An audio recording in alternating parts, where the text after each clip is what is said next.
Imagine discovering a simple formula that lets you give back just 2.5% of your savings, and in return, it sharpens your financial focus, reduces clutter in your portfolio, and leaves you feeling more empowered about your money. If you're like most Americans, juggling bills and investments, this could be the game changer you've been overlooking. Hey everyone, I'm Your Name, and on this channel, we break down smart, ethical finance strategies for everyday folks from coast to coast. Today, we're walking through a clear Zakat calculator guide focused on cash and stocks.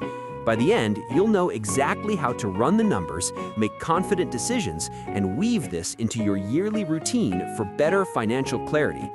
If you're new here, hit subscribe for more practical tips. Let's jump right in. Picture this.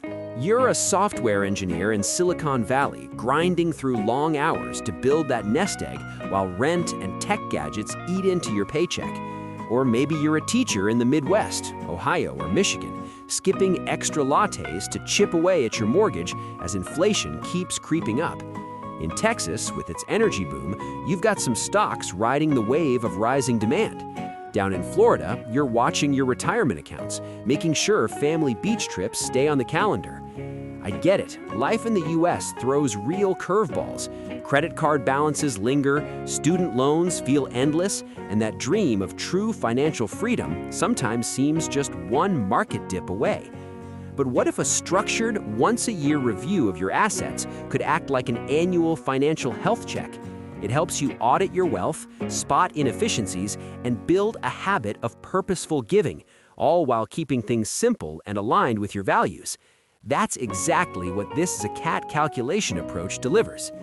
At its heart, Zakat calculation is a method to figure out a 2.5% from certain assets, typically directed toward charitable causes. It's applied once per year if your total eligible wealth reaches a minimum threshold called the Nisab. Think of Nisab as a built-in safety buffer. It's roughly the value of 85 grams of gold, which right now in 2026 sits around $14,000 to $14,200 depending on daily market swings. Some use a silver-based Nisab, which is much lower, around $1,600 to $1,800, so more people qualify. For instance, if you're a graphic designer in Chicago with $20,000 sitting in savings and checking combined, you'd compare it to the Nisab. Above it, you calculate 2.5%. That's $500. Straightforward, proportional, and it scales with what you actually have. It's like an annual reset that keeps your finances intentional. Cash is the easiest category. Include bank accounts, savings, cash on hand, even money owed to you that you'll realistically collect. Leave out immediate bills or short-term debts. Let's say Sarah, a marketing manager in Atlanta, has $10,000 in checking, $15,000 in high-yield savings, and $5,000 in another account. Total, $30,000. She confirms it's over Nisab, multiplies by 0.025, and gets $750. Here's a helpful metaphor. It's like skimming just 2.5% of the foam off your morning coffee. Small enough not to miss, but it prevents overflow and makes you savor what's really there. Track this on your personal anniversary date, the day you first crossed Nisab, and use a simple spreadsheet or free app to make it effortless. Stocks require a little more nuance based on how you hold them. If you're actively trading, buying and selling quickly, like day trading tech stocks in Seattle, treat the full current market value like cash, 2.5% on the whole amount. For long-term investments, holding for growth or dividends, common in places like Houston's energy sector, many guidelines focus on the liquid portion inside the company, often estimated at 25 to 35% of the share value. A common practical shortcut is 2.5% of about 30% of the market value. Example, Alex, an engineer in Houston, holds $50,000 in long-term stocks. Using the 30% estimate, $15,000 zakatable times 0.025 equals $375. If short-term trading, full $50,000 times 0.025 equals $1,250. Check your brokerage statements or online tools for company breakdowns. It's like looking under the hood to see the real engine. Let's combine everything with Mike, a small business owner in Miami.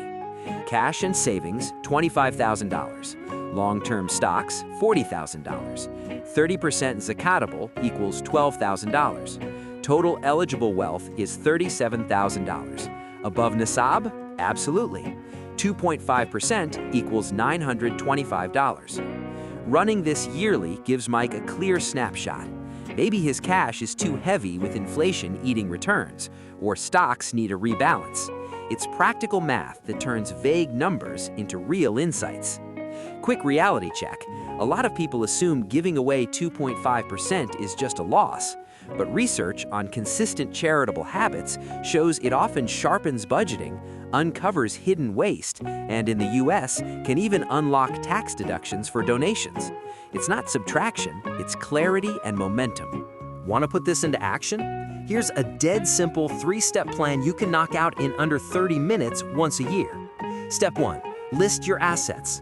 Gather cash balances, stock values, anything eligible. Use free online calculators for quick math. Step 2. Check Nisab and your date. Pick gold or silver threshold, confirm you're above it on your fixed annual date, adjust for current prices. Step 3. Calculate and decide.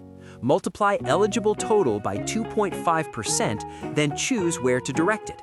If you're just starting, even running a simulation builds the habit fast. Mistake 1. Missing hidden cash, like that old PayPal balance or birthday check from family. Always do a full sweep of accounts. Mistake 2. Treating all stocks the same.